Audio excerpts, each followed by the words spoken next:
It hurt a lot. Anyway, we are live over on YouTube, so we're going to get this started right about.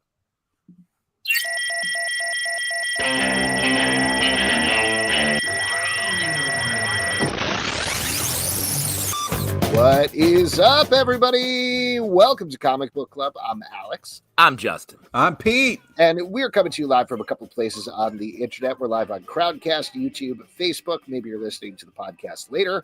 Wherever you get your fine podcasts, it is all good. And we have a great show for you tonight with two sick boys and a well boy. That's the main thing. Pete, surprisingly, the healthiest of the three of us this It's season. always been that way. He's the stallion of this group, and always has been. I don't know about all free. that, but I'm sorry you guys aren't feeling well, and I hope you're. I'm actually feeling fine. I'm feeling good enough to drink a beer, so I'll tell you that. Ah, there we go. All right, I'm sticking with water tonight, but I thought it was one of those liquid death waters you had.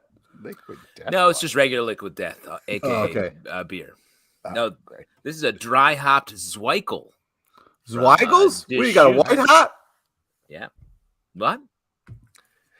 All right. I think we've lost the track already. That's why I prefaced it with two of us are sick, but we are sick with anticipation of our guest tonight. He is one of our absolute favorite creators, and we're going to bring him in right now to talk about his new books that are coming out and going to come out. Ladies and gentlemen, Matt Kindt. Hello, Matt.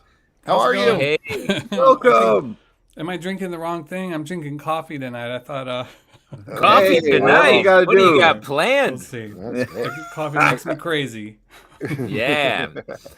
Matt, welcome back. So good to see you. So excited to talk about these books. You got some great stuff that just came out and is coming out, as we mentioned. Let's talk about the first thing first. Spy Superb just came out from Dark Horse Comics, from your Flux House. Is that the name of the imprint? Yeah. It is awesome. We loved it. Yeah. There was one thing I wanted to ask you up front, and I saw this in an interview, or maybe I think it was on Twitter you were talking about it, where a lot of people were like, oh my God, including us, this book is so funny. And you were like, this isn't a comedy. It's not supposed to be funny. It's an indictment of our spy organizations and the way we conduct our business as human beings in modern culture. Well, talk about that a little bit, because clearly it has hit in a humorous way for people. So how are you crafting a book, and why do you think there's this divide between what you were perhaps intending and how people are taking it? I'm like half kidding when it comes to, like, I didn't try to make it funny. But I feel like if you try to make, I've tried to make something funny, it's just kind of falls flat. But I felt like if I just approach this as deadly serious, but I have a character in there that's so absurd, and I keep that character real and true to himself, he kind of made it funny, and it sort of made it fun to write, because I'm writing a character who's egotistical and narcissistic and is no concept of who he really is, and so writing a character like that, it's kind of funny. Like, that character is funny. And I feel like the time you dedicate to showing what a jerk he is just eventually like leads to comedy, because I feel like another version of this book would be like, yeah, this guy's a goof, and you just show him doing one dumb thing and then the premise is off. But you truly take the time to be like, no, he's a real dick. Yeah. No, I and then everything's real around him. And here's the thing is, like, that character is based on a bunch of different things, people I've known over my life, even ashamedly parts of me, like my worst parts. I was like, I'll throw that in there. That's my worst self. And but I think that's what makes that guy resonate, is like, somebody, you've met somebody like that, or you've worked with somebody like that, or you're friends with somebody like that. Yeah. And, the scene in it's a coffee shop, right? I could feel you / me / everyone sitting there seeing that happen and being like, oh my God, I can't believe this guy. And I know, right? Yeah, just go to a coffee shop and overhear a conversation, like somebody's having that. That just happened to me a couple of weeks ago. I was out and I'm working, and this guy, and you'll watch two people sitting together, right? It was these two guys specifically. This really happened literally like 2 weeks ago. And I go out to work with Brian Hurt. We'll go once a week to work at a coffee shop. and I'll sit and write. And we're listening to this guy, and he literally for like over an hour, he's just talking to this his friend, and he's going on and on, and he's like, he's riffing and he's doing, and I couldn't believe it. I was like, this is, how do you be the other person, at that table?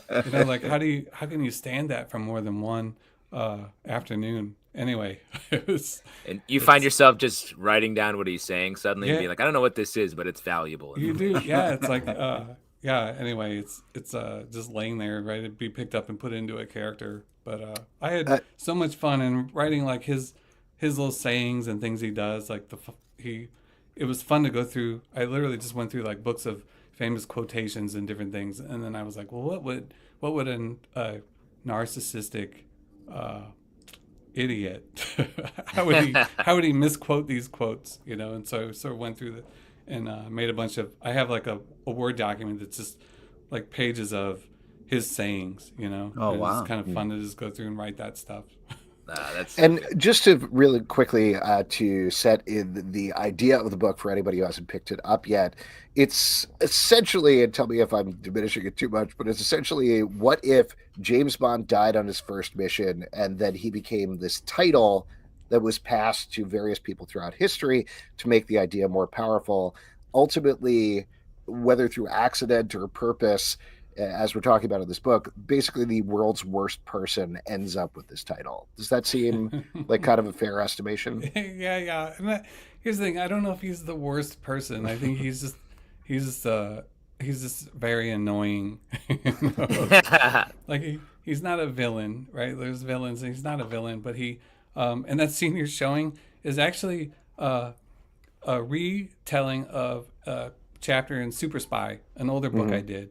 And in that book, it's 52 short stories about different spies, and every one of them is sort of like a downer of a story. Somebody that's lonely and they're a spy, or somebody that's got their husband died and they're a spy, or they, you know what I mean? It's just these different vignettes of different spies. There's one chapter in there though that's about the super spy, because I was writing this book called Super Spy. I was like, well, there's no super spy in here, so I did one about this guy who has all the best gadget. He's super fit. He's good looking. Whatever. Ladies like him.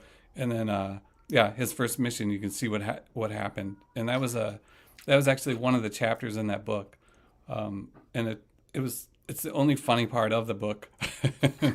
Yeah, were you wronged by a spy or an intelligence agency? No, I feel like you have an axe to grind here. Oh my gosh. No, here's the thing is, if I was ever tasked with being some kind of spy or whatever, I would be the worst spy. I was like, I don't notice anything. I'm oblivious. I'm in my own head. So there are parts of this character who definitely not the bad parts. I'm not the bad parts, but I'm the oblivious parts maybe, because I'm, you know what I mean? I'm just thinking about other stuff.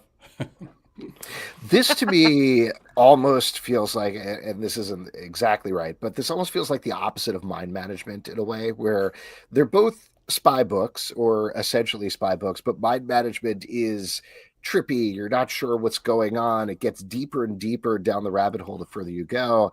And here, this is sort of the opposite. We're presented with this very broad premise. We get a very broad main character. Was that a specific effort on your part to take what you were doing in mind management bootleg and then totally try something entirely different?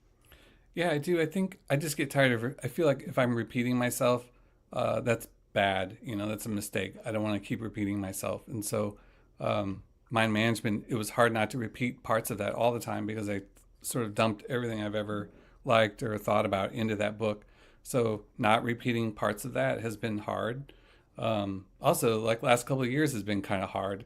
I didn't feel like doing like a mind bending thing where it's kind of dark, and I wanted to do something that was more, at least fun for me to write, and this is a little more fun for me to write.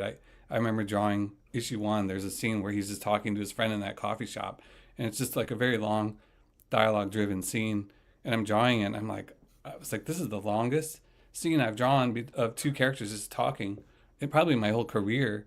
And then I started to worry about it. I was like, oh, is this interesting? I don't know if this is interesting to people, and I don't know how long you can push a scene like that. Like, I've read comics like that. I don't mind those. but I was worried that the pacing would be different. It was much different than anything I'd done before.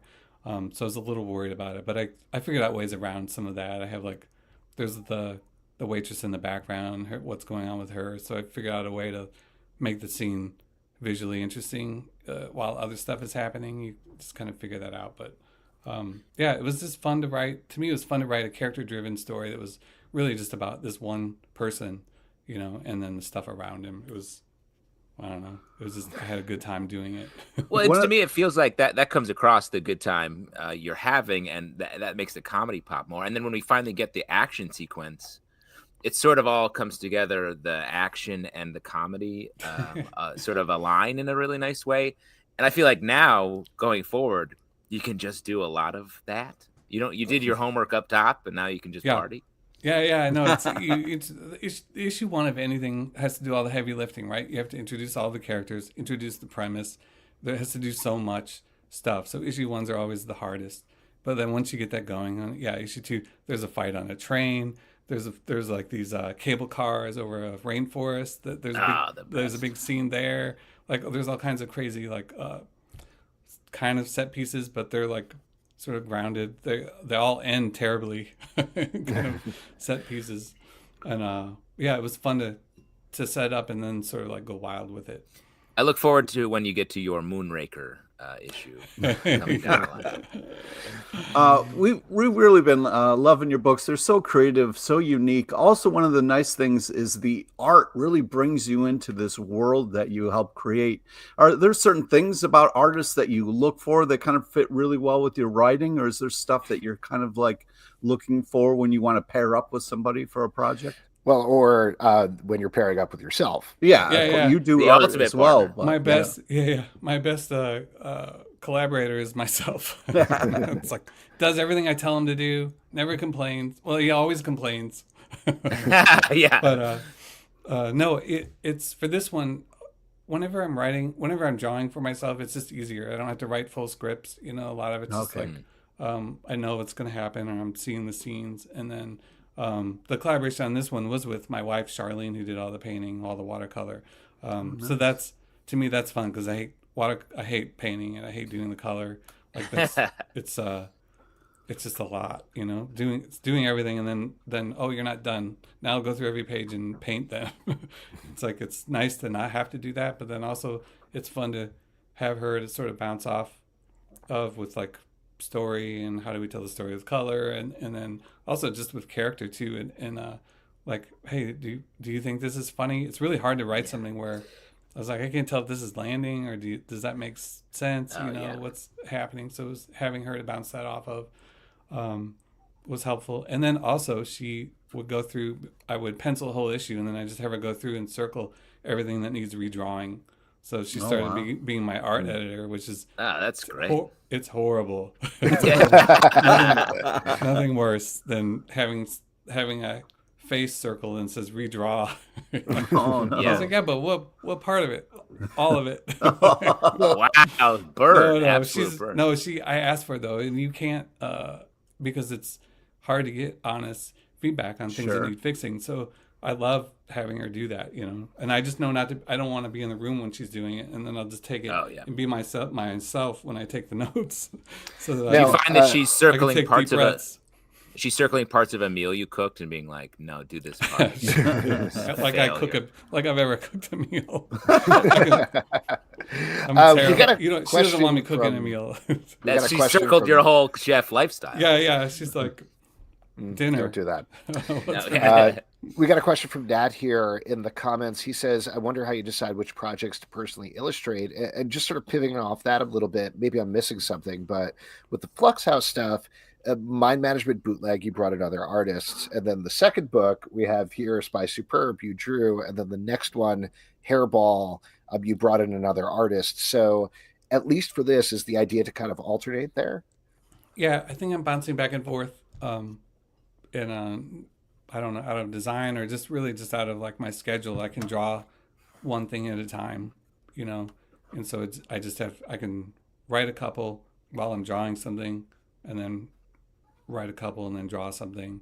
So I'm just going to bounce back and forth like that. And I just kind of miss drawing. I hadn't drawn anything since Department H, and I really kind of miss. That's half the fun, right? And so not getting to do it was kind of a bummer. I get burned out just writing all the time, and so it's been fun doing that. And I'm drawing another. I actually was drawing another book while I'm doing Spy Superb. I'm drawing another book that my daughter is painting. She's in college, and so I was like, how about you paint this one?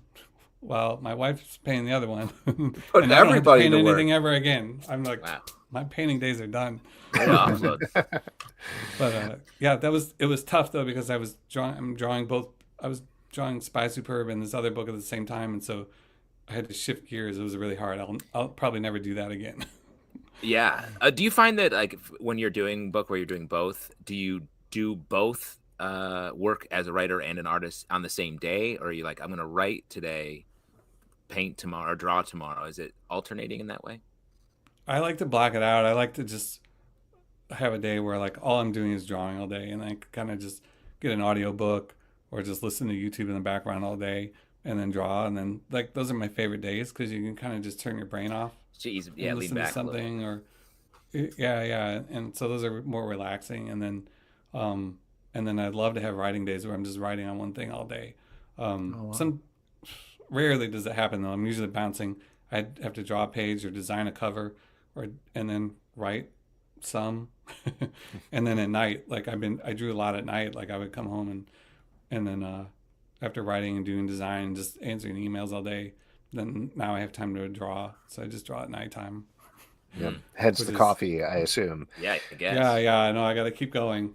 I got more to do after this. Well, let's jump over to the other title that we mentioned, Hairball, which is coming out, I believe, in April, and is a very different sort of book. It's, I mean, you can see it if you're watching live now with the page. It's literally very dark, but also the subject matter is very dark. What was the initial genesis of the idea here? Because this does feel like a very different sort of project for you. And was it just owning a cat that made you want to? Yeah, it's two things. One, well, first of all, I'm not exactly sure where the kernel of the idea came from. Usually I can remember, and maybe the longer we talk here, I'll remember as we talk. But I do. I had cats at various times when I was a kid, and then growing up, and then I had like adult onset allergies to our two cats years, like maybe 15 years ago. And so then we kept them, but they made me more miserable. Finally, they were old, and then they passed on, and then and now I don't have any animals because I guess I'm allergic. I didn't used to be, which I didn't know that was a thing. So I sort of have a love-hate with cats. I love them. I want to pet, and dogs too. Like all animals, like I love animals, but I'm apparently allergic to them as I got older. So it's kind of a bummer. But I have the same thing, by the way, not to interrupt. I also had cats all my life. We were a cat family. And then at like mid-20s, suddenly I started sneezing nonstop. It's very sad. Yeah, that's what happened to me. My eyes would start burning. I was like, what's going on? Maybe I have allergies to something outside, but it was the cats. I did the test where they poke your skin and put drops of everything on there to see what you're allergic to. And then they said I could get shots once a week and have cats, but I don't want to get shots every week. That feels intense, So where do they have the droplets of cat that they put on? I know they do. These essence of cat. What do you do? What do you make? What do you put into an essence of cat? It's next to, if you go to the supermarket, it's between the vanilla and almond extract. There's cat extract. Very expensive, This book is, I think it's fair to call it a horror book, right? Which is that, I don't know if that's, like, you've had elements of horror in your books before, but I don't know if you've necessarily done straight horror. So what's it been like experimenting in this? Yeah, it's been fun. I've always said that I'm not a big fan of horror. I don't like horror. And then my friends will remind me that, well, you like Alien, you like the aliens, you liked The Shining. They'll go down this list of all these. I was like, yeah, but those are just good movies. I'm a fan of good movies. And they're like, yeah, but it's a horror genre. I was like, yeah, I guess. So I'm not a fan of any genre really, but I am a fan of like good versions of whatever the genre is. Pick it, And I realized I hadn't really done a lot of horror because I really hadn't watched or read a lot of it. But I started reading a lot of gosh, I've been reading manga this last summer or two, and I was like, a lot of that stuff super creepy and weird, and this scene, some of these scenes when I was writing them, they kind of grossed me out. Like there's the issue one, when the way it ends is like so gross, and as I was writing it, I felt gross. And I've never felt that way writing. I'm always like, oh, this is gonna be cool, or can't wait to see this. And when I was writing that one, I was like, ugh, I don't want to see this happen. I mean, the scene we're looking at now where the cat is biting a character would terrify me if I was a cat owner like Pete, specifically. It's so gross. And then what happened, these little like hair-like things crawl out of those holes. Yeah. And they start whispering in her ear. And that's literally the scene that was making me sick. Well, I'd say writing horror, if you're sick, you are sick as you're writing. Yeah, no, I don't know. Anyway, it was fun to do that, and I'm working with Tyler Jenkins and Hillary Jenkins, she's painting it, he's drawing it, and I worked with them on Fear Case before this, which that was a straight up horror book. I was like, I'm writing a horror book, and had fun with that. It was just real dark, and I feel like I'm in a place. I was like, I don't really want to do too dark of a thing, but I felt like this one, it was a little different. It's kind of dark, but just having the cat, there's like something kind of fun about it, And the cat may or may not be evil. I don't want to spoil the book, but I don't know that the cat is the bad guy in this thing.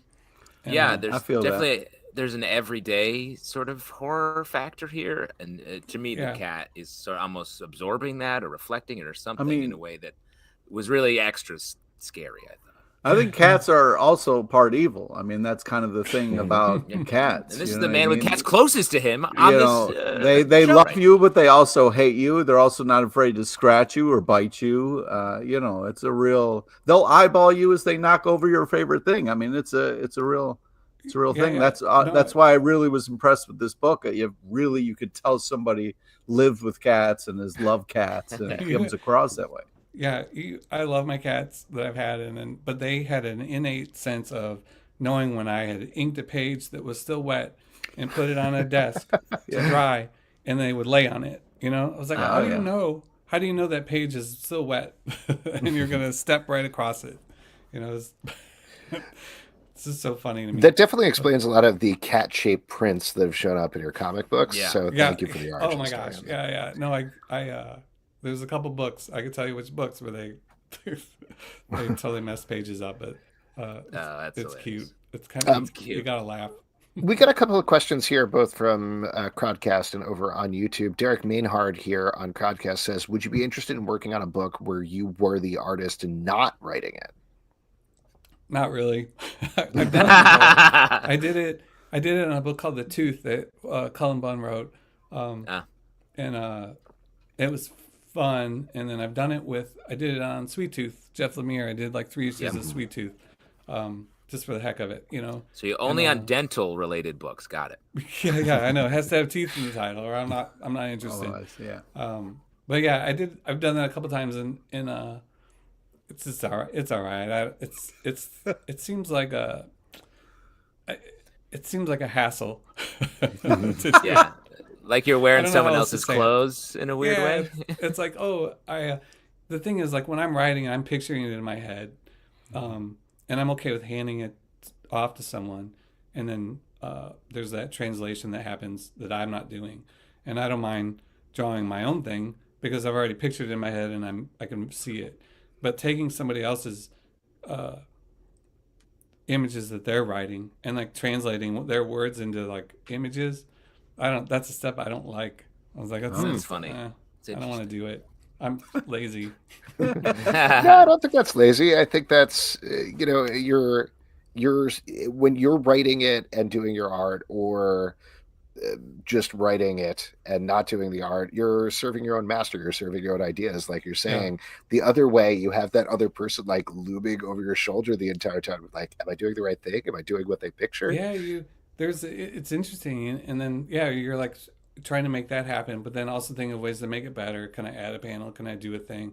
That's why, like and I don't want to ever get into it, but like the idea of like who's more important, writer or artist. And I was like, I don't, they're like this, like with comics, you can't. The magic of comics is they're like that, it's, you can't separate it. And I think that's the toughest part of comics is the artist taking words and then transforming that into comics, and like good ones make it magic, and then but poor artists make the whole thing fall apart. So it doesn't. It's that's where the rubber meets the road with artists reading the script and interpreting it.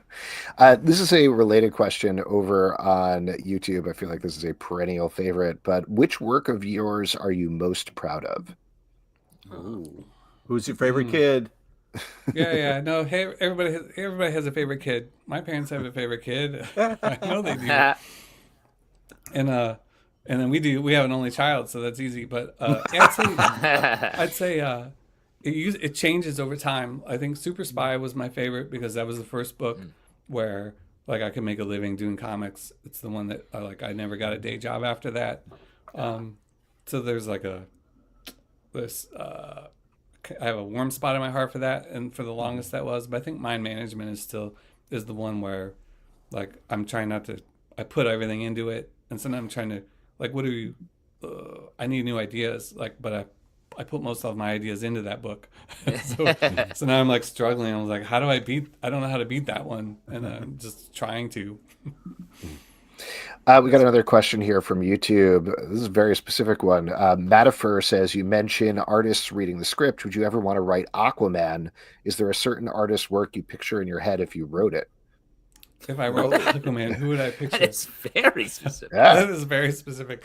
Aquaman, I wouldn't want to write Aquaman. I don't know what I would do with that character. And then who would I like to see draw it? I don't know. Perhaps an enemy of yours that you don't like. Yeah. No, and then maybe I would write it for my enemy. Yeah. No, I'd say who do I like? Frank Quietly. I'd love to see him draw some Aquaman. Oh yeah, that'd be cool. I don't know if I've seen a Frank Quietly Aquaman. That would be great. Jeff Darrow, you never get him to do it, but I'd love to see him do at least the cover, Aquaman cover. Think of the seaweed detail. I know, right?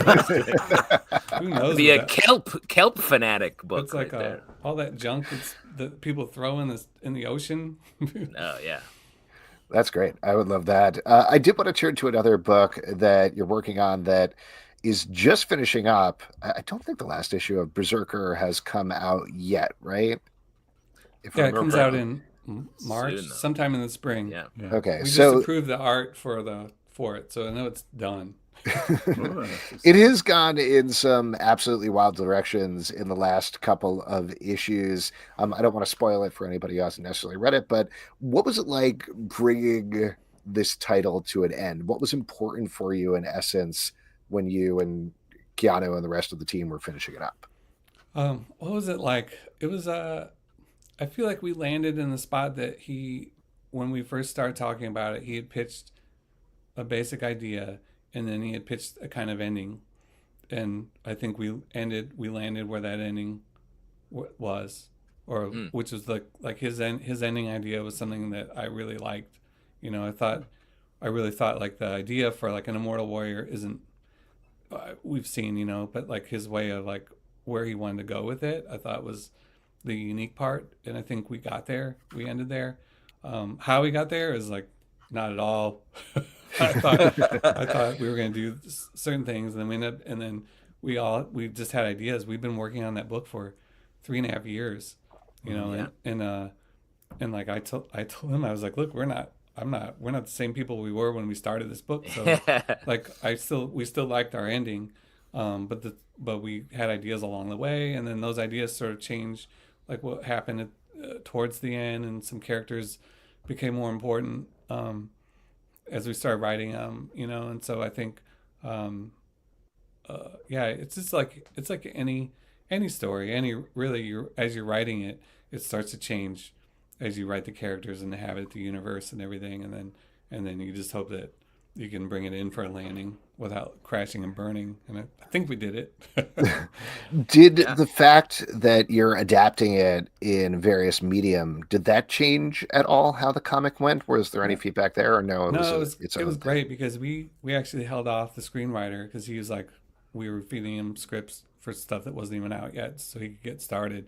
And then, but he couldn't go. He was waiting on us to finish. That's cool. We had that last arc to do, and so we were like, I was like, we may do this, we may do that. We had different options, and we hadn't really decided yet what we were going to do exactly. We really had like choices, and we didn't know, and so they're just waiting. But that's what was great about it, was like that had no impact at all on what we were doing, and it's up to them to clean up our mess if they want to yeah, if they want to do something with it. It's just great that they were able to. They can change it if they want, but. And they were able to wait, because I feel like that never happens where like it's like, oh no, they're gonna wait, we're gonna finish, so it's not a weird rivalry, or it's not just messed up in that way where two stories are rubbing against each other in a bad way. Yeah, there was never any of that, and it was, and then to Keanu's credit too, he like protected the project, so it's like we're not even gonna have conversations about it yet until we know what we're doing, and we're gonna do what we do. And then when we're done with that, then we can talk about like with the movie and how you want to adapt or what you want to do. And we were in our own little incubator making our thing. And then, man, is there a man with a better reputation than Keanu Reeves? You're like, he's now doing right by the different writers on this project. Yeah, he's a king. Yeah, no, I went in. You kind of hear those stories and you're like, but still, it's like you don't ever know really, and then you don't know a person. Like, he didn't know me, I didn't know him, and so you're just a little apprehensive, hopeful, but also apprehensive, and then you see how it's playing out, and you're like, oh, this is whatever. It couldn't be better. And now that you are reaching the end point with the comic book, are you going to be involved in the other adaptations at all?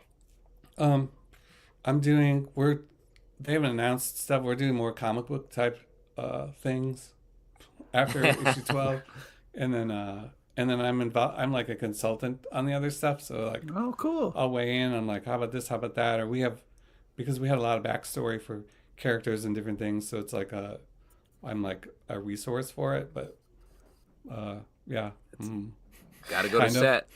Yeah. I wanted to ask you about another adaptation of your work. I was in Barnes & Noble the other day, and I passed by the board game section, and I saw the Mind Management board game, which looks A, awesome, but B, very complicated.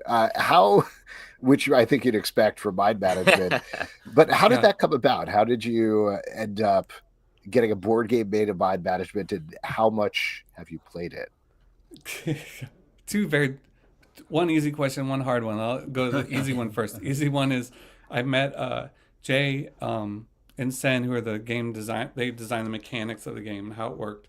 I met them at Gen Con, a game convention, summers ago, and then and Jay was a fan of Mind Management, and so I was just there. I was tagging along with Brian Hurt, who was there for like business stuff, and I was like, I've never been to a game convention. What's this about?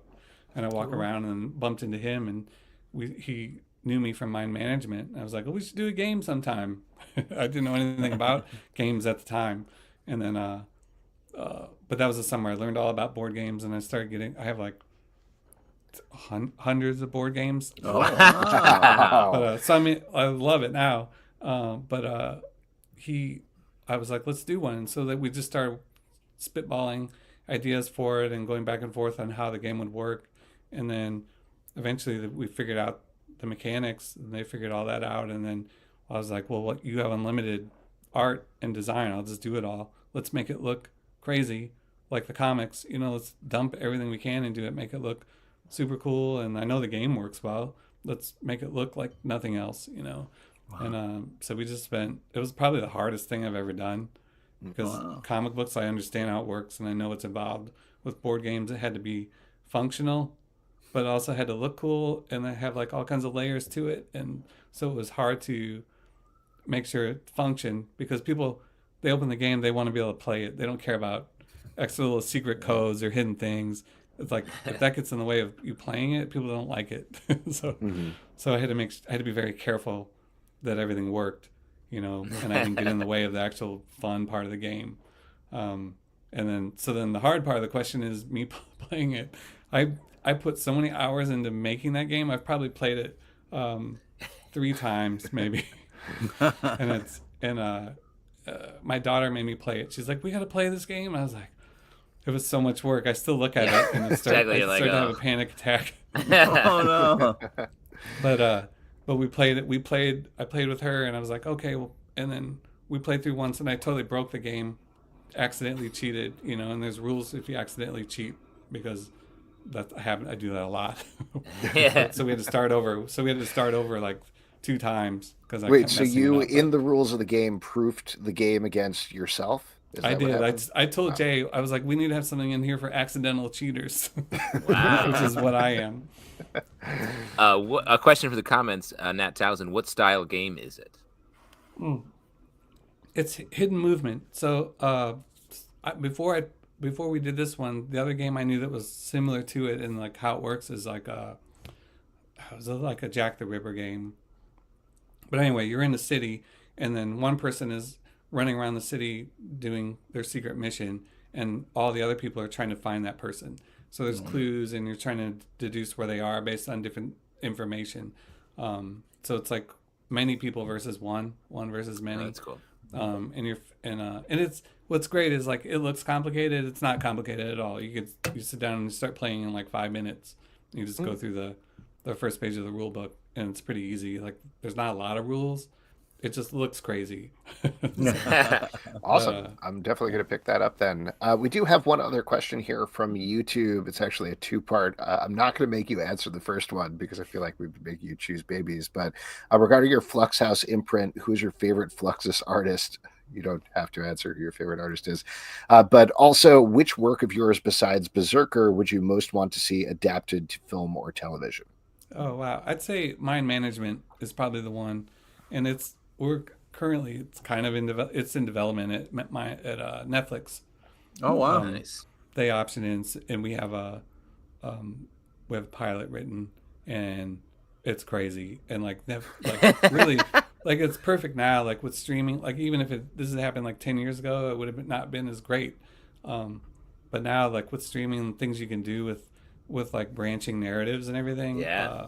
And like things I want to do with subtitles and different weird stuff that you could only do in a streaming way.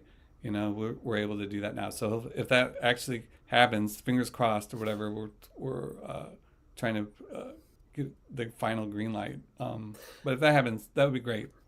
Well, it's exciting to hear that you're sort of going for a different, sort of really translating the book in a way and not just, doing a straight adaptation. Yeah, I think that's what's fun about like the same with the board game. I was like that property specifically, I was trying to do it with a comic. I was like kind of bored of regular comics and like why buy a monthly comic? Well, I was trying to figure out ways to make the monthly comic more interesting or make it there a reason for you to have that, and like just applying that mindset to different mediums like the board game. Let's like why doesn't anybody use the backside of the board on the board game?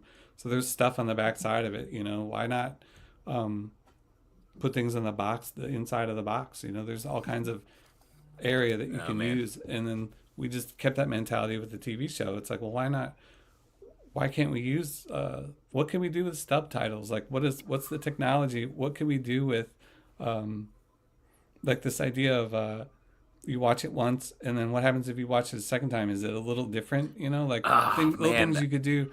Like I've always loved that idea. Yeah. I was like, how could you do it with like a way of like having it be a physical thing or something? But that's so exciting. Yeah, no, there's so much, and that's why I think I was like, keep the course, keep the story and the characters, whatever, but let's make it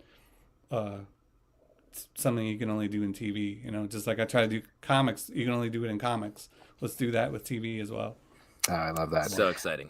We have a clarification from the question asker here. He or she was saying, no, I mean the historical art movement from the 60s, Fluxus, which the imprint title Flux House is based off of. So the actual question is, who is your favorite Fluxus artist, not your favorite artist that you've worked with? So apologies. Yeah, I'd say Marcel Duchamp is probably my favorite. He was insane, a little bit crazy. But no, what I liked about he did all kinds of things. He painted, he did sculpture, he did installations, he did weird typewritten things, and like he put manuals together and little booklets, and he had like a suitcase where he built miniature versions of all of his art that he could carry around to just show people. I just like that idea of like not being defined. Whatever. He wasn't defined by like a certain medium. He was just doing interesting things all over the place. But that's cool. I don't know. Yeah, he's an easy one.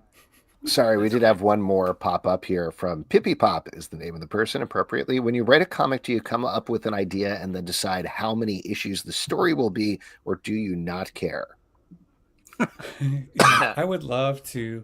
What I would love to do is go back to when I first started writing comics, and I was just doing my own thing, and it wasn't published. I would just write a book and draw the book, and then it would be as long as it needed to be. You know, I was like, oh, it's 120 pages. That seems right. Or I need another page. I'll add one. The more I got into comics, the more I realized, whatever, if you're doing issues, like it's very strict. Now it has to be 22 or 24. I refuse to do a 20-page comic. I'm not going to write one. It's not enough pages. It's not enough. Agreed. Especially if it's monthly, right? I need at least 22, and then 24 is ideal. But yeah, but when I first start writing, I just come up with an outline, and then you can kind of tell. I was like, oh, this seems like 5 issues or 6 issues, or this is going to be a longer one. I just pitched one that's 12 issues long. You know, I was like, I could do this, needs to be that, you know, and it just depends. It's story dependent, you know. I just kind of let the story decide how long it's going to be. Well, Matt, thank you so much for coming on. Always a pleasure to chat, as always. So Spy Superb, the first issue is out, excuse me, now from Dark Horse, and the second issue should be coming out soon. Hairball is in April. Is there anything else you want to plug before we let you go? I don't know. Yeah, you plugged everything. That's good. Board games, comics. What else is there? Berserker coming up real quick. Yeah, there you go. Awesome, Matt. Thank you so much for coming on. Pleasure seeing you. Congratulations on everything. Yeah, thanks. See you, Matt. See ya.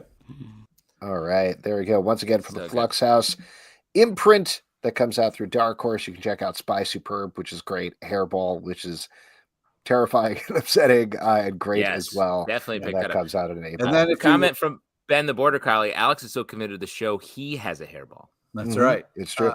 And also, if you see him in a coffee shop, make sure you walk by and say crazy shit. Yeah. There you go. Or just any coffee shop you go into, say something crazy. Yeah, in case he's there. Yeah, just in case. Cover your bases. Yeah. And Alex, if you're going to die, just put yourself on mute so we don't have to listen to it. Oh, yeah. Sorry about that, guys. That was really unprofessional of me to die on mic. Yeah, exactly. Yeah. You know what I mean? You're better than that. You went to Cornell. I don't know what that has to do with anything, but I do know we're going to move on to our next section, which is my favorite section because you all make it up. Your audience it's questions. Your host, Deb. Oh, man. Oh, boy.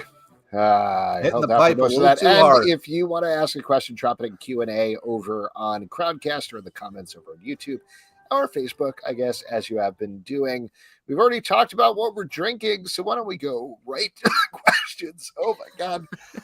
I think you need a drink. I think you need a drink. I just needed to have one good cough there, and I didn't want to do it while Matt was on, and then that made it worse. That's nice. You know I should have shown Matt my coffee hat. Oh, yeah. And also, Justin just said what he was drinking. We don't know what you're drinking, and I'm having another Florida man. Water. Warm water, Alex. Yes. Did you say warm water? Tepid water. All right, we got a question here from Stray Bullet over on Crowdcast. To piggyback on to Alex's question in the Patreon Slack, you can join for pennies a month. Love it. How old is Batman? I say mid-40s, given all the children wisdom. So how old is Batman? Just to clarify, this is not like how old is Batman in the movie The Batman, and we know there's younger Batman stories and older Batman stories. My question is, how old is Batman in current comics continuity? Like just the main continuity. how old would you say it is? And it's going to be hundreds of years old at this point. Yes. The main thing that I also emphasized here, and I think this is absolutely true, is there's literally no correct answer because they're never going to confirm it. They're never going to say it. There's no way of actually determining it because there's 50 other things that contradict it. It's more like when you read it, how old do you actually think he is? Yeah. I think I got to go with like 38. Mm-hmm. Ooh, okay. Because he's got to be old enough to have several generations of Robins. Right. And then, but not too old where he can't fight. Ruined. Yeah, exactly. He's still got to be able to throw that punch. You know what I mean? So yeah, he's not. I mean, Tom Brady's falling apart. He's turned into a skin skeleton. Oh wow, he's 45. Okay, all right. I was going to say early 40s, but you know. You said Tom Brady, and now I'm kind of like second guessing myself. Matt Townsend asked, "How big is Batman's prostate?" Perhaps the more important question. Well, the hugest. He's Batman. Come on. He's been training that thing. I feel like I read this somewhere and it just stuck with me, but 35 or 35-ish, which is pretty close to 38, is what I always went for. And I feel like the reason I thought 35 is, like you're saying, he's old enough to have a couple of Robins, even with the compressed timeline of comic books where it's like, this has been taking place over the course of 3 weeks or whatever insanity it is. But he doesn't get older, I think, is part of it. And part of the thing about it, like, if you think about it logically, when he don't think about it logically, hold on, but I'm going to explain what I mean. But like, if you try to think about it logically, you're like, okay, timeline wise, when he adopted Dick Grayson, he would probably be about 25. And now Dick is about 10 years older than that, at least. So he probably has to be about 35. Except I would argue when he adopted Dick Grayson, he was 35. And he continues to be 35, and Dick got older, and the rest of the Robins get older, but Batman stays the same age the entire time. Nice. I also think weirdly, I'm not doing the joke. I'm not doing it. You did. You sort of did it. Like you. All right. Wow. Oh, Jesus. See, he seems sick, but he's sharp as attack. But I also think that Alfred is 38, but he's just British. But he's lived a little harder. Yeah. The problem is he can't be too old because you would like to think he would be able to deal. He would get old enough where he would be able to deal with his, parents' death in a way that's like being like, "What am I doing dressing up as a bat? This is ridiculous. This is a young man's thing to do who can't deal with this." You think what's your Batman for 15 years? You're like, this is dumb. I should just talk to somebody about this and not beat up poor people. I feel like once you've been Batman for over a decade, you're pretty pot committed to the whole "I'm the terror of the night" thing. Yeah, I also feel like maybe part of it is when you get to Dark Knight Returns era. In my mind, he's like at the very lowest 50s, but definitely like 60s. When you're talking about Batman year one, we're talking about 20s. So you got to be somewhere in the middle there, whether it's 30s or 40s or whatever.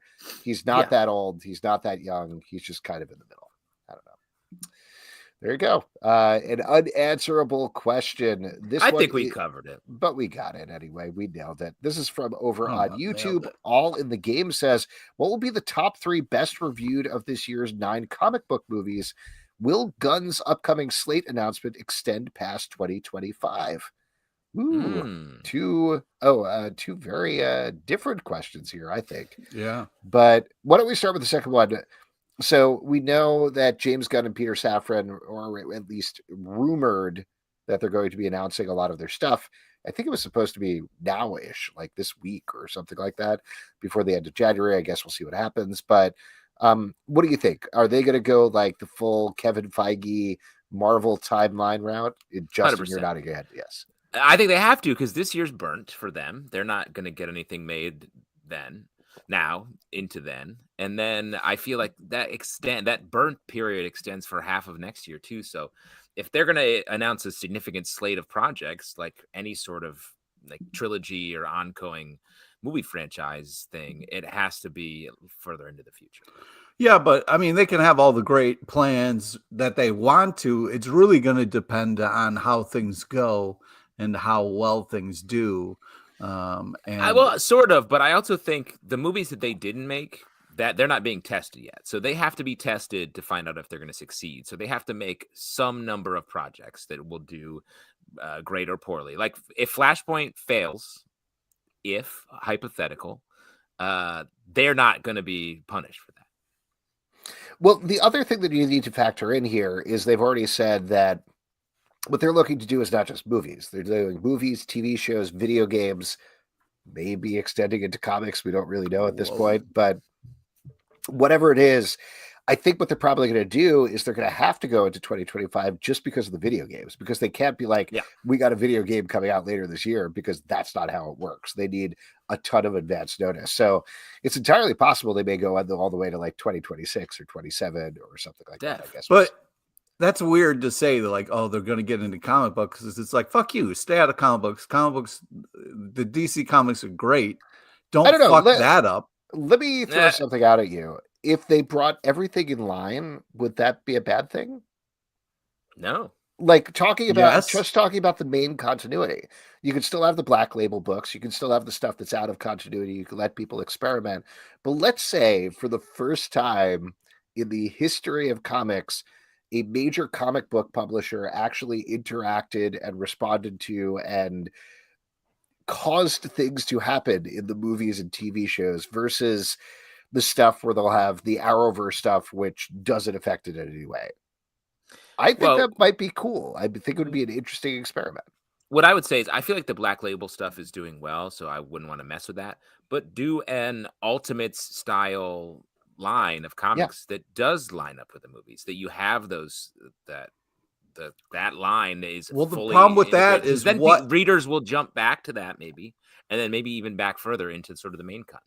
What I'm worried about is then what projects doesn't get made because you guys are putting time and energy into this. You know what I mean? Because right now their comics are killing it. They're cranking out great DC comics right now, and I don't want that to get. I totally agree, but it's this perennial problem of like, you know, are you excited about Guardians of the Galaxy Volume 3? Great news. Most of those characters are dead or look different. You know, so there's not necessarily this one-to-one of like, I love this movie, I go to the comic book store and I see this thing. And there's always this and I know I'm not telling you guys anything you don't know. This is more for the listening audience, but like, there's always this janky divide between over-explaining how things work to the movie audience so it can work for this, and you can touch on it, but it's not the same because they have a different history.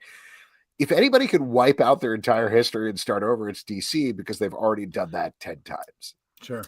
Well, and I also think like you need to start having comic book readers who are younger than Batman.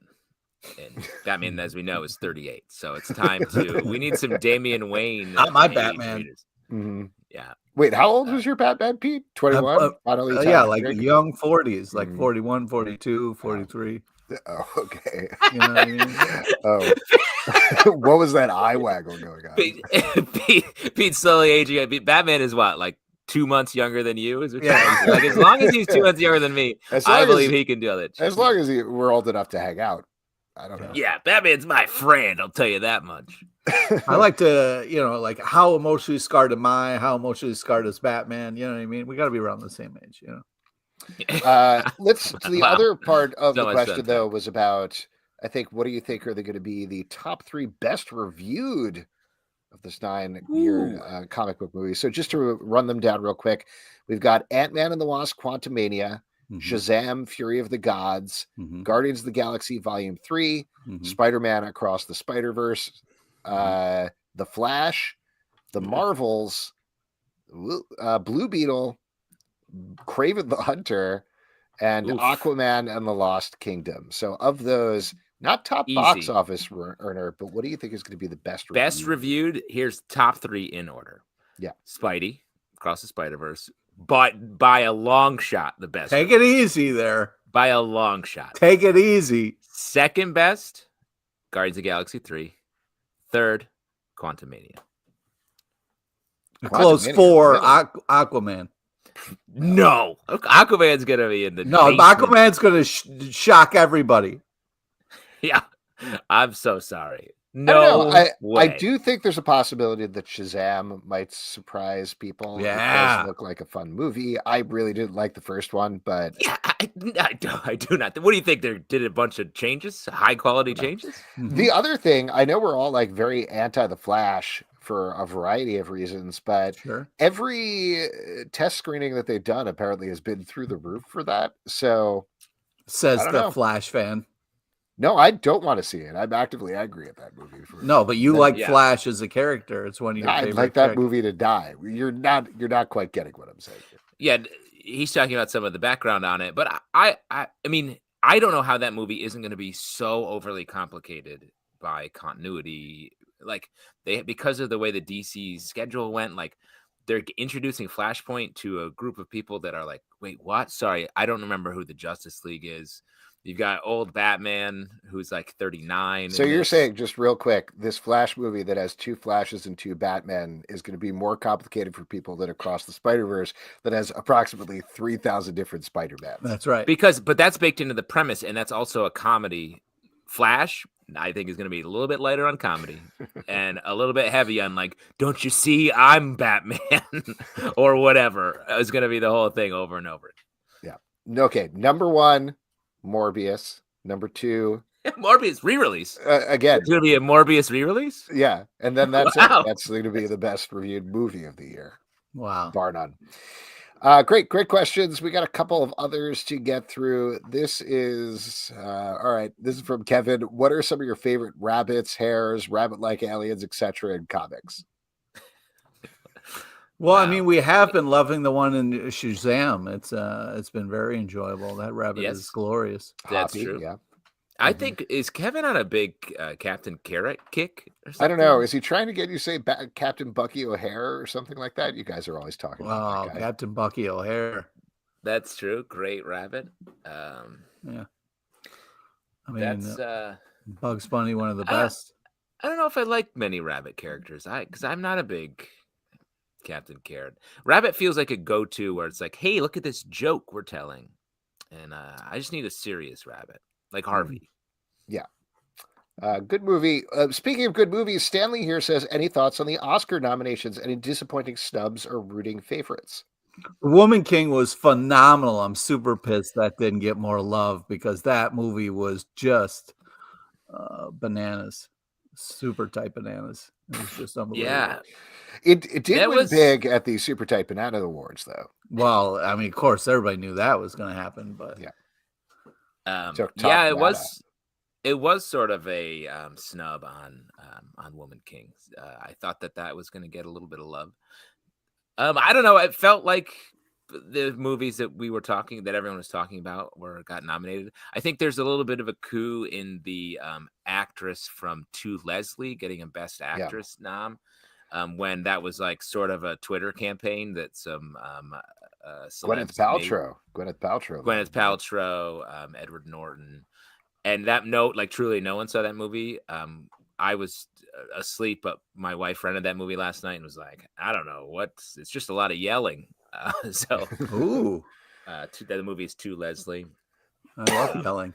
Maybe I've been watching some movies. I watched Tar. It's great. Really enjoyed Tar. I finally finished Avatar, and I will say that movie, the story, I'm like, yep, I see how this is going. Still got me though.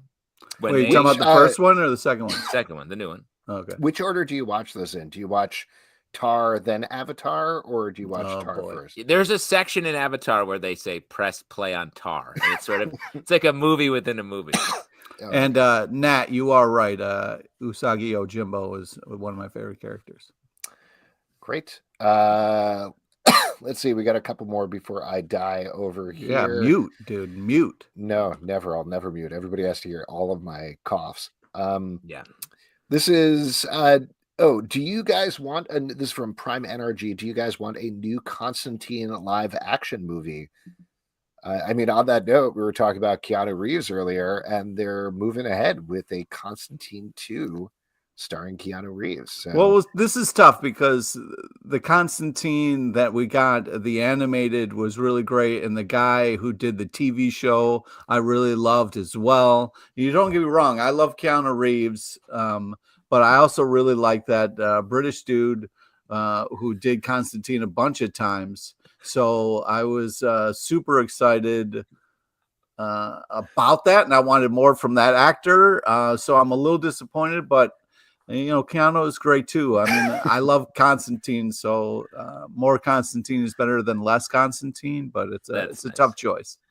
I don't have a take on Constantine, but I do have a take on Alex muting when he coughs. It's much scarier when Alex. I know you guys at home can't see this, but Alex muted and coughed like a true dying, like a corpse, like he's about to zombie out right now. That was crazy. Don't do that again, please. All right, I'll just cough on mic as I have been doing. This is from Nat. What are your favorite children? For each host, what's your favorite creative project you've done or your literal offspring? Wow. Great question. I guess probably Pete's my favorite child that I take care of the most. Really. Wow. I mean, to give a safe answer, I think I would say of the podcasts we've done, I think I've said this before, but I was always really proud of Watchmen Watch. I thought we did a really good job with that, not to pat ourselves on the back, but I was very happy that we were able to recap every issue of the comic. We were able to do 2 episodes a week, one with special guest weighing in and one just us talking about the episodes. I thought it was a very comprehensive podcast. I was really proud of the format, and they were able to put it out in a timely manner as well. So that agree there. I will say, I will echo the all caps comments from Stray Bullet, the Doom Room. I thought that was very fun because we did it in secret and then released it all at once, which was insane of us to record 30 episodes. I think in secret. My favorite project that we did was Elephant Larry.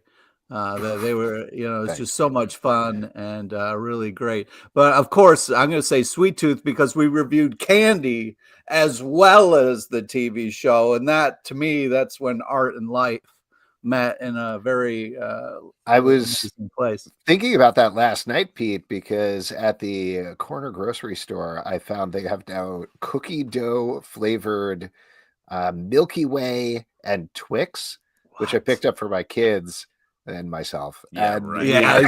For my kids. Yeah. We were taste testing them and we were like talking about what we liked and didn't. That's why you're sick. Well, and that's why I'm sick. It was full of coughs.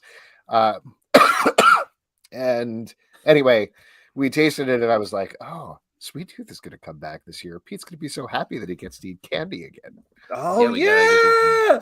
Let's remember that Snickers, my candy, won the prize in the end. Voted on by the showrunner of Sweet Tooth. A couple of comments that I feel like we must read. Ben the Border Collie, Keencast might be my favorite. Loved the New York City stories that we shared, which is fun. And Ben also says he never watched the show and listened to us talk about it. So shouts to that. The Kevin, the correct answer for Justin's character is Welcome tomorrow at 8 p.m. Another show that I do that Kevin views and participates in. From Stray Bullet, you reviewed Candy without the input of your chef, and I was duly offended. Oh, wow. That's fair. Sorry, we only got you an entire Doom Patrol podcast to make up for it. Moving forward, though, we should include Stray Bullies on the new season. So no, I don't think we'll do that. Why don't we? Sorry, Stray. I tried. No, I thought it'd be fun. This is from over on YouTube. Frederico Rosa says, "What are you guys thinking about The Last of Us?" Great question. Are you guys watching 2 episodes in? I mean, no, Alex has seen like all of them. Yeah, get the fuck out of here, Pete. No, I haven't checked it out yet. I really like it. In fact, I like it so much that when I got sick yesterday, I was like, I'm gonna die from mushroom stuff. Mm-hmm. I got mushroom brain. I thought you were saying you would watch it over again. I was like, you're like me with Ted Lasso, but no, I don't watch things twice. Barely once. Dude, what if you're like at somebody's house, you're flipping around on channels and you don't go to have like go-to stuff that you're like, first off, going to someone's house and watching TV. Come on, dude. That never happens. I got kids at this point. Well, you go to I would love to do that. Sorry, you don't have any free time. I like the show. I'm glad people who like the games are happy with it. I'm very curious to see what people think after this week's episode in particular. Well, without watching the episode preview, like this one definitely has some swerve to it. It feels like. Yeah, that's the big thing. Is without getting into any spoilers whatsoever, it is a swerve episode. It is interesting to me to make the third episode the swerve episode. I don't think that's necessarily a bad thing or good thing. I'm not characterizing that way. I'm just curious to see how people react. Yeah. So there you go. And I think we got one more question here. This is from Ben the Border Collie. How do you feel about a thick French accent? Great question. Yeah. I think this is based dressing? on a Patreon discussion. There's some French dressing. I can recap for us. You guys were talking about the drink that Stray Bullet prepared for our show today, which we haven't highlighted yet, which was a great martini, like a very basic, great martini.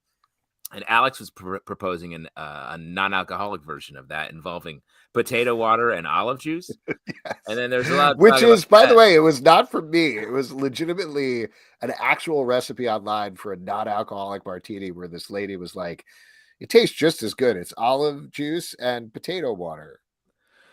Is potato water when you squeeze a potato? You put a potato in it. Potato water is, I read potato. through the recipe, it's when you're boiling potatoes for like mashed potatoes or whatever, and then you take the water out.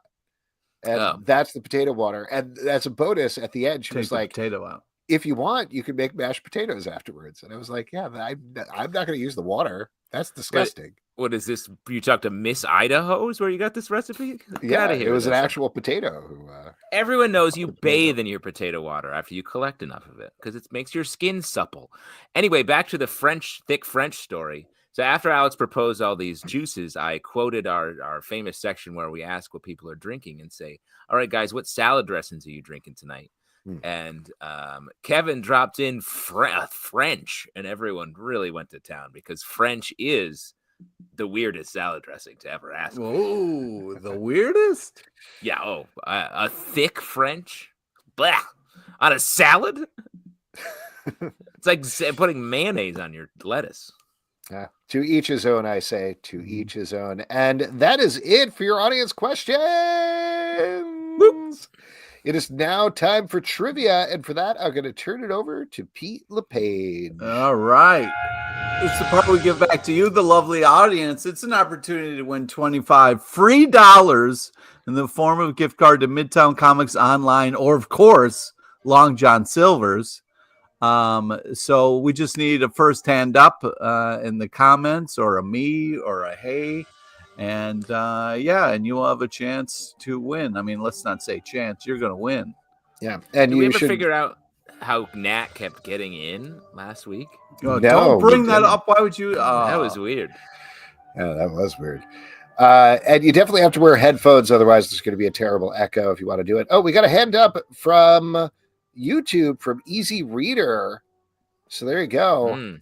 Easy Reader. You've got it. All you got to do, since you're on YouTube, you're on a little bit of a delay, but just type your answer there. All right. Here we go. Make polite conversation.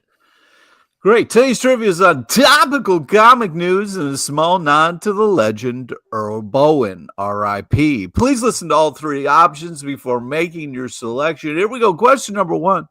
What Marvel comic is dropping in May is set in the past? Is it A, Danny Ketch, Ghost Rider #1, B, Dan Cortez, MTV Sports #00, or C, Franco Columbu? Columbu? Yep. Pete, your nonsense is spreading from the stack over here to our main podcast. That's right.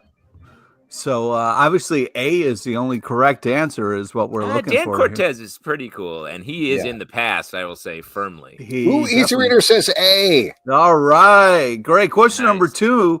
Boom Studios is bringing back what property to comics this April? Is it A, The Expanse, B, Hey Bill, sure is a magical well you have there, or C, William Wisher? So again, A is. So you're not giving two legitimate choices and then a fake choice. Now it's just one legitimate choice and two fake choices. He got tired of giving hints. Oh, okay. Easy Reader says A. Correct. Wow. All right, here we go. Last one.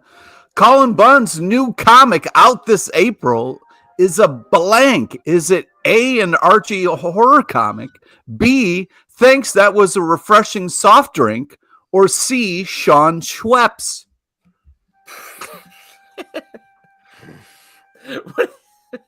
I would argue it's not even an answer. Easy Reader says A again. A is correct. Wow. Well done, Easy Reader. Wow, well I don't know how done. Easy Reader got it. That's amazing. Congratulations. You have either a gift card to Midtown Comics or Long John Silver's in your future. Just email us comicbookclublive@gmail.com and we will get that out to you. Pete, oh my God. Well, I'm looking forward to Saga number 61 before anyone else says it. Justin, you're doing this. You're doing this, Justin. I'm not doing it. I don't have this power to invite people. Crowdcast has a very hackable back end, and sometimes Justin. I just gotta show up and voice my opinions. Oh no, I know what's going on. When someone's opinions are so strong, they just break through. You know what I mean? Through the code. What is the secret movie that he's referring to? I'm a fan of all the Columbus, but I actually don't know this one. Oh, okay. Well, you're gonna kick yourself when you find out it's the 1984 game changer, Terminator. Whoa! Wow, that was a game changer. Yeah. Nat, thank you so much for playing. It was lovely seeing you. Yeah. Hey. What? He already picked. He's just gonna come right back in. Apparently, we can't stop him. He has that power. No, man. That was nice seeing that face. But maybe he has some sort of genie, and he's using his wishes to get into our show. What a waste. As we all know, though, and as Nat referred to, it is New Comic Book Life. New comic books coming out all the time. What are you looking forward to, Pete, that's coming out this week? Doctor Strange #3 and Hitomi #4. That's Doctor Strange Fall Sunrise, right? That's correct. Yeah, that is a wild book, Pete. I thought for sure wild stuff. I thought for sure you were going to give us a little Teenage Mutant Ninja Turtles. Oh, I've got some things to say about that. Whoa, interesting. Excuse me. That's going to be controversial. Just what you're looking forward to. Yeah, I got two books that I'm looking forward to. All Out Avengers #5. Oh yeah, dude, enjoying this book. Really smart, sort of slow playing this mystery in a way that is great. And this ends in a really strong place, I thought. Great Captain America scene, I'm assuming, in the book. And then, of course, Human Target #11 coming out. It's series almost coming to a close. Man, this book is good. One of the best out there. Romance, spy, love, death. It's everything. It's truly everything. I'm not looking forward to because it's already out, but Batman One Bad Day Catwoman #1. That's written by G. Willow Wilson, art by Jamie McKelvey. Gorgeous art, great writing. Definitely check this out. Do not miss this one. And I was also really interested to check out Inferno Girl Red, which is yet another book in the Massive Verse. The Massive Verse. To hear what you still killing it. Still massive, man.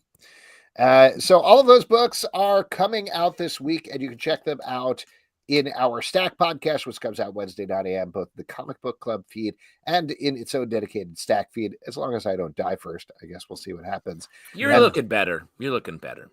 Don't ever crossed. Fingers crossed. That's it for this week's show.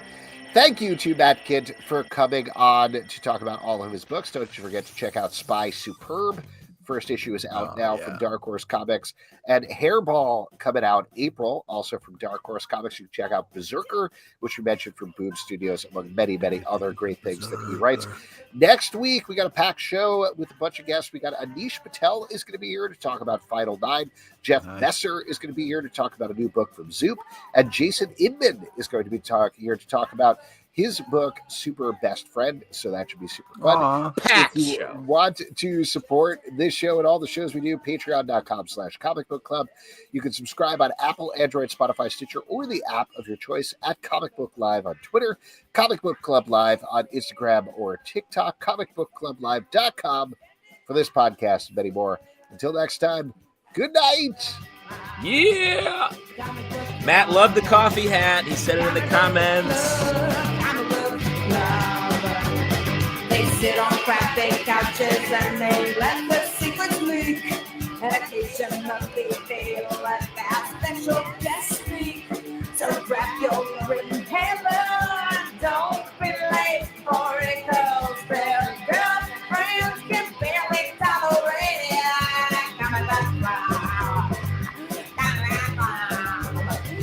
coming with love, coming back.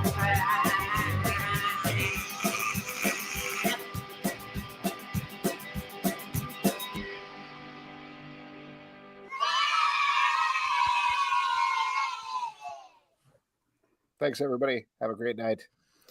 Good night. Take care.